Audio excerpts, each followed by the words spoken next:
చాలా దారుణంగా ఉంది ఇది. ఇంతవరకు కూడా మేము హౌస్ ట్యాక్స్ కడుతున్నాము. హౌస్ ట్యాక్స్ ఎలా కడుతున్నాం అని అంటే అద్దె ఆధారంగా ఇంతవరకు కడుతున్నాం. అందులో ఏంటి వస్తాయంటే అద్దె విలువలో హౌస్ ట్యాక్స్ కట్టేటప్పుడు అందులో మురుగు కాలువల మీద పన్ను ఉంది, అందులో అలాగే రోడ్డు ట్యాక్స్ కూడా ఉంది, అలాగే లైబ్రరీ ట్యాక్స్ కూడా ఉంది. ఇవన్నీ ఉన్నాయి. ఇవన్నీ ఉంటుంటే కడుతున్నాం. కానీ ఇప్పుడు గవర్నమెంట్ చంద్రబాబు వైఎస్ఆర్ గవర్నమెంట్ వచ్చిన తర్వాత దీన్ని పక్కన పెట్టేసి కొత్త సిస్టమ్ తీసుకొచ్చారు. ఏంటి? ఆస్తి విలువ ఆధారంగా అన్నది. ఆస్తి ఆల్రెడీ వాళ్ళు కొలిసారు. ప్రతి ఇంటికి వచ్చి కొలతలేసి దీనికి ఇంత వాల్యూ అని చెప్పేసి మా డాక్యుమెంట్లో ఉన్నాయి. మనకి ఆడు ప్రకటించాడు, నీ ఆస్తి విలువ ఇంత ఉంది, దీని ఆధారంగా నేను ఈ పన్ను వేసానని చెప్పేసి వాడు పంపిస్తాడు కదా నోటీసులు పంపించే దాంట్లో అలా రాసి ఉన్నాయి. అవన్నీ ఉన్నాయి. దాని ప్రకారంగా ఆస్తి విలువ కడుతున్నాం. అది ఎలా కడుతున్నాం? ప్రతి సంవత్సరం అంత క్రితం హౌస్ ట్యాక్స్ ఎలా కట్టేవాళ్ళం? 5 సంవత్సరాలకు ఒకసారి మారేది. 5 సంవత్సరాలకు ఒకసారి గవర్నమెంట్ రివ్యూ చేసేది. ఇప్పుడు ఎలా కాదు, ఇది గవర్నమెంట్తో సంబంధం లేకుండానే ప్రతి సంవత్సరం 15% అదనంగా ఇప్పుడు ఈ సంవత్సరం 15% అంటే కట్టేశారు కదండి. ఈ కట్టేసిన తర్వాత మళ్ళీ నెక్స్ట్ ఇయర్ ఈ 15% యాడ్ అవుతుంది కదా. ఈ యాడ్ అయిన దాని మీద మళ్ళీ 15%. అలాగే మళ్ళీ 3వ సంవత్సరం మళ్ళీ ఈ 30% మీద మళ్ళీ 15%. అలాగే ఇంతవరకు మూడు దఫాలు మేము కట్టుకుంటూ వచ్చాం.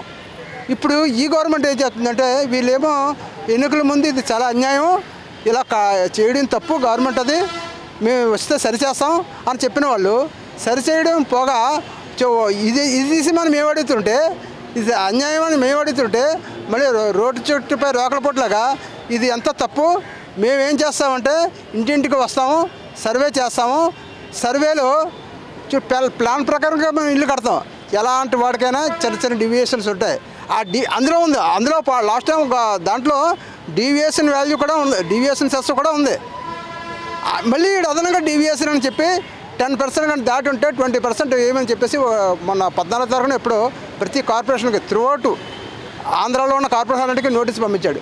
దీని ప్రకారంగా మీరు 15వ తారీఖు లోపల, జూన్ 15వ తారీఖు లోపల ఇంటింటి సర్వే చేసి మళ్ళీ రివ్యూ చేయండి, అంటే మళ్ళీ పెంచండి 20% అదనంగా అని చెప్పేసి వీళ్ళు చేయడం అనేది చాలా అన్యాయం అని మేము భావిస్తున్నాం.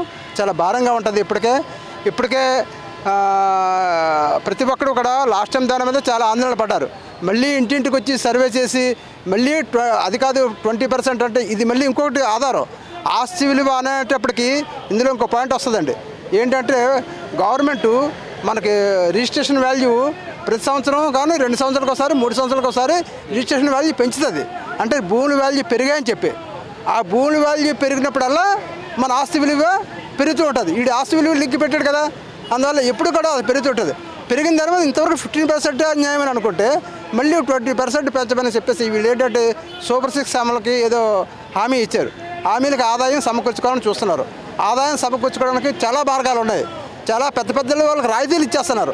ఆ రాయితీలు కాకుండా ఇలా సామాన్యుడికి రిలీఫ్ ఇచ్చి పెద్ద వాళ్ళ మీద పనులు వేస్తే మీకు అది ఆదాయం వస్తుంది తప్ప సామాన్యుడి మీద నుంచి ఇలా రోజు గుంజుకుంటూ, ఎందుకంటే వీళ్ళ మీద ఎందుకు ఆశపెట్టుకున్నారంటే మధ్యతరగతి వర్గం అనేది ఫస్ట్ తారీఖు వచ్చేటప్పుడు ఏప్రిల్ ఫస్ట్ వచ్చేటప్పుడు మేము కట్టేస్తాం ట్యాక్స్లో ఆటోమేటిక్గా మేము జెన్యున్గా కట్టేస్తున్న వాడికి భారం.